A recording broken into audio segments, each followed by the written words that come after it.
Olá, vamos fazer agora essa questão que vai falar um pouco de tempestade solar. É um texto do Ítalo Calvino, eu não vou ler todo o enunciado, vou resumir um pouco o que ele está falando.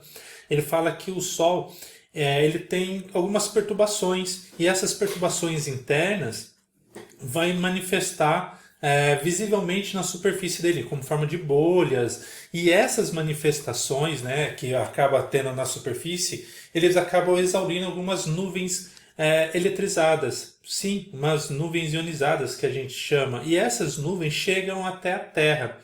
E quando ela chega à Terra, elas podem causar alguns fenômenos chamados auroras. Ou auroras boreais, poderia ser também aurora austral. Aqui ele relata da aurora boreal apenas. E ele comenta mais abaixo desse texto que isso daí seria uma chuva de partícula que é proveniente do Sol, que bombardeia a Terra, e isso pode afetar os nossos satélites de comunicações, como a parte dos GPS, né, os sistemas satélites de comunicações GPS, e que o Brasil está numa zona de anomalia. Ele fala que a anomalia do Atlântico Sul, aqui o campo magnético é um menos intenso, especificamente ali na região de Santa Catarina. Ali a intensidade do campo magnético é um pouco menor. Ele fala que tem um ciclo solar de 11 anos, tem uma emissão maior dessas nuvens e isso vai afetar então os satélites de comunicações. Então, a partir daí ele fala, né, que quando uma das importâncias do campo magnético da Terra é defletir as partículas, ou seja, desviar a trajetória dessas partículas. Vamos ver um pouco aí do outra parte do texto. Aí ele vai dizer aí algumas afirmações, 4 afirmações, e ele quer que a gente analise qual que é verdadeira e qual que é falsa.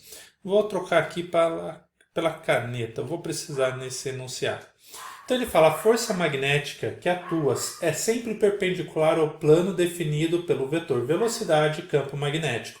Isso é verdade, isso é a regra da mão esquerda, né? A gente vai sempre fazer eles perpendiculares entre si. Então, essa parte é verdadeira.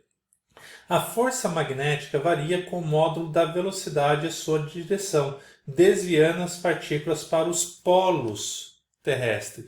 Ele fala que desvia as partículas, mas não necessariamente é para os polos terrestres. Elas não têm uma direção privilegiada. Então isso é que faz essa afirmação ser falsa. Porque aqui ele está dando, olha, vai desviar e todas vão para o polo. Na verdade não tem uma direção privilegiada. Ah, mas por que a gente vê o campo, esse fenômeno de deflexão mais intenso nos polos do que no Equador? Porque, como a gente viu lá no comecinho de campo magnético, as linhas de campo, né, que a gente vai desenhando, ele fica mais perto dos polos, é mais intensa nos polos. Na região equatorial elas estão mais distantes, aquelas linhas de campo, significa que a intensidade é um pouco menor.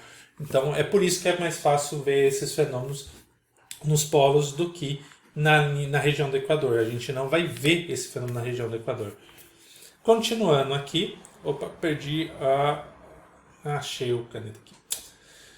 Então a 2 aqui é falsa. A 3.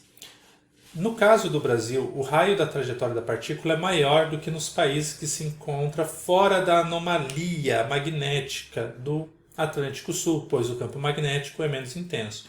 Aí eu vou precisar da equação do Habibs me ver um quibe. Vou precisar dessa equação.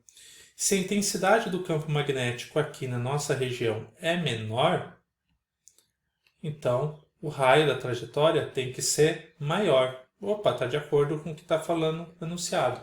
Verdadeira. E por fim, o raio da trajetória da partícula é diretamente proporcional ao campo magnético. Na verdade, não é diretamente, são inversamente proporcionais. Então, essa daqui eu já sei que é falsa. Sendo assim, a alternativa correta é a alternativa D. Somente a afirmação 1, as afirmativas 1 e 3 são verdadeiras. E aí a gente fecha essa questão.